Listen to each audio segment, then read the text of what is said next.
আসসালামু আলাইকুম প্রিয় শিক্ষার্থী, আজকের এই পর্বে আমরা পঞ্চম অধ্যায় টাইপ 2 এর কোশ্চেন আলোচনা করব। তো আমাদের পঞ্চম অধ্যায় টাইপ 2 এর বিষয়টা হচ্ছে কি সংবিধান প্রণয়ন পদ্ধতি। তো আমাদের সংবিধান প্রণয়ন পদ্ধতি থেকে কি এমসিকিউ আছে আমরা একটু দেখি। দেখো 12 নম্বর কোশ্চেনটা, যে কোন ধরনের সংবিধান প্রগতির সহায়ক। দেখো যে কোন ধরনের সংবিধান প্রগতির সহায়ক বলছে, লিখিত সংবিধান, সুপরিবর্তনীয় সংবিধান, অলিখিত সংবিধান নাকি দুষ্পরিবর্তনীয় সংবিধান। তো আমরা বলতেছি মূলত যে কোন ধরনের সংবিধান বলতেছে অলিখিত সংবিধান হচ্ছে কি প্রগতির সহায়ক। দেখো প্রগতির সহায়ক হচ্ছে কি অলিখিত সংবিধান।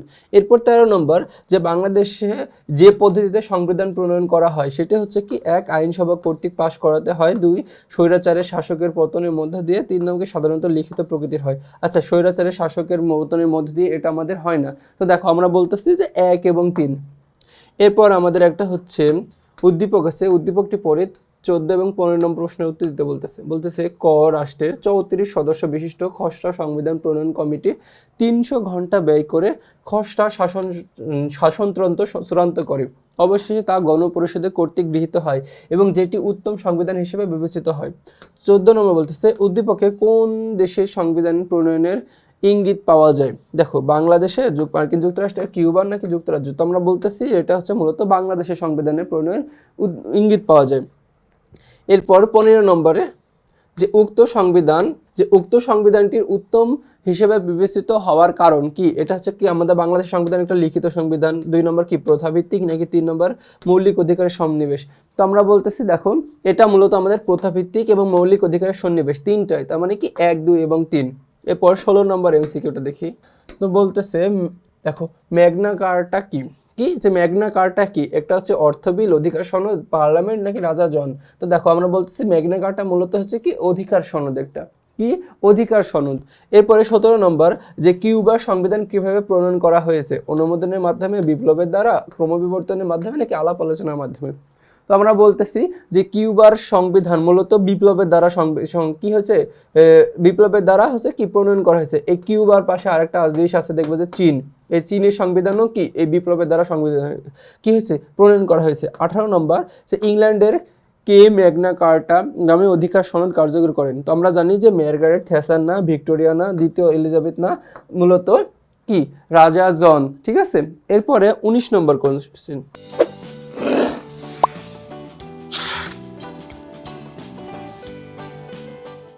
19 নম্বরটা বলতেছে যে ম্যাগনা কার্টা নামক অধিকার স্বাক্ষরে বাধ্য হন কে।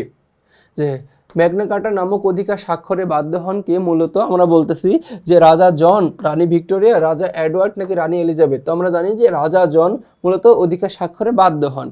এরপর 2020 নম্বর কোশ্চেনটা দেখো, যে কত সালে ম্যাগনা কার্টা সনদ প্রণয়ন করা হয়। আচ্ছা, কত সালে ম্যাগনা কার্টা সনদ প্রণয়ন করা হয়। আমরা বলতেছি যে 1215, 1216 নাকি 1213 নাকি 1214। তো এটা মূলত 1215 সালে কি করা হয়, প্রণয়ন করা হয়েছিল ম্যাগনা কার্টা। 21 নম্বর কোশ্চেন বলতেছে যে বাংলাদেশ ও যুক্তরাষ্ট্রের সংবিধান কিভাবে প্রণীত হয়। তো দেখো আলাপ আলোচনার মাধ্যমে, ক্রমবিবর্তনের মাধ্যমে, বিপ্লবের মাধ্যমে নাকি অনুমোদনের মাধ্যমে। তো মূলত বাংলাদেশ এবং যুক্তরাষ্ট্রের সংবিধান মূলত আলাপ আলোচনার মাধ্যমে। দেখো এই আলাপ আলোচনার মাধ্যমে সংবিধানটা প্রণীত হয়েছে। এটা হচ্ছে আমাদের আরেকটা কি যে লিখিত সংবিধান, কি লিখিত। দেখবো যে বাংলাদেশ এবং যুক্তরাষ্ট্রের সংবিধান মূলত লিখিত সংবিধান। 22 নম্বরে, যে কিসের মাধ্যমে রাষ্ট্রের কার্যক্রম সুন্দরভাবে পরিচালিত হয়। তো দেখো বলতেছে যে কিসের মাধ্যমে রাষ্ট্রের কার্যক্রম সুন্দরভাবে পরিচালিত হয়, জনমত, স্বাধীনতা, সংবিধান নাকি অধিকার। আমরা বলতেছি যে সংবিধানের মাধ্যমে একটি রাষ্ট্রের পরিচালনা সুন্দর হয়। এরপরে আমাদের 23 নম্বর কোশ্চেনটা দেখি, যে সংবিধান প্রণয়ন করা হয় কিসের জন্য। যে জনগণের অধিকারের স্বীকৃতি দিয়ে। কি জনগণের অধিকার স্বীকৃতি দিয়ে। 2 নম্বর শাসককে দেখো শাসককে নিজের বুদ্ধি খাটিয়ে, অবশ্যই না। তারপরে 3 নম্বর জনগণের মতামত নিয়ে। তার মানে 1 এবং 3। তো 1 এবং 3 আছে আমাদের কি খতে। দেখো এরপরে আমাদের 24 নম্বর কোশ্চেনটা, যে চীনের সংবিধান তৈরি হয় কিসের মাধ্যমে। আমরা জানি যে চীনের সংবিধান বিপ্লবের মাধ্যমে তৈরি হয়। চীন, কিউবা এই দেশের সংবিধানগুলো দেখবে যে কি বিপ্লবের মাধ্যমে সৃষ্টি হয়েছিল। আর বাংলাদেশের সংবিধান তৈরি হয়েছিল কি যে আলাপ আলোচনার মাধ্যমে। এবং কি যে দেখবা যে আমেরিকার সংবিধানও আলাপ আলোচনার মাধ্যমে তৈরি হয়েছে। এরপরে আমাদের 25 নম্বর, যে বাংলাদেশের সংবিধান কোন পদ্ধতিতে প্রণয়ন করা হয়েছে। তো দেখো এখানে আমাদের আছে যে বাংলাদেশের সংবিধান আলাপ আলোচনার মাধ্যমে প্রণয়ন করা হয়েছে। আলাপ আলোচনার মাধ্যমে পরবর্তীতে লিখিত আকারে কি প্রকাশ করা হয়েছে। তো এরই মাধ্যমে আমরা কি টাইপ 2 এর সকল কোশ্চেনই শেষ করলাম। তো পরবর্তী তোমাদের সাথে আবার দেখা হবে। ততক্ষণ পর্যন্ত তোমরা সুস্থ থেকো, ভালো থেকো। আসসালামু আলাইকুম।